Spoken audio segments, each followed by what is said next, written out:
Yung mga boss, yung Tagalog, ilalaban natin sa isang dalitan, mga pula-pusod.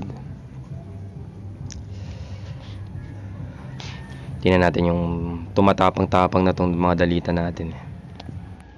Gumagaling na sa paipig lang. Patama, nakahaba ng galaman yan. Yung Tagalog maliit lang. Pero titingnan natin kung ano. Minsan kasi kapag nilaban mo itong mga wala tayong hindi pumapalag eh. Kumbaga wala talaga silang interest may pagsabayan. O kaya habulin yung ano, kalaban. Ngayon titingnan natin kung effective pa rin.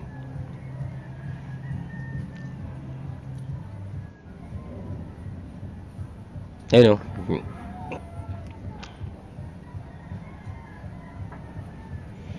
Papitik-pitik lang ah.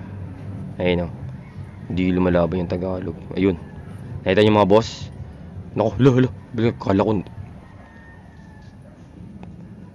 ano na, sila na nakikipag-engage. Pag lagi-lagi talaga silang nilalaban, parang nag-a-adjust din sila. Pero ito mga boss, nilaban ko talaga, mas lamang talaga siya dito kasi malaki siya.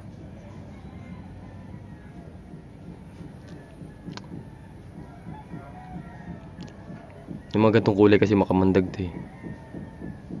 Ay, putik na yun. Wala na, hindi na. Pre, ano natin. Gusto ko sana makakagat yung isa eh, kaso hindi siya nakaporma. Kung ano yung magiging ano, epekto. Putyang ina, dinali na siya ng dalitan.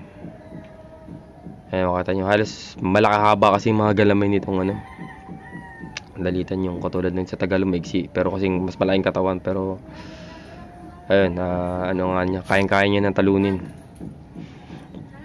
Yan, paano niya na rin yan. Mama, si Mami, mamintay. Okay. So yung mga boss, lalagay ko na sa lalagyan. Ay mga boss, chill muna tayo dyan.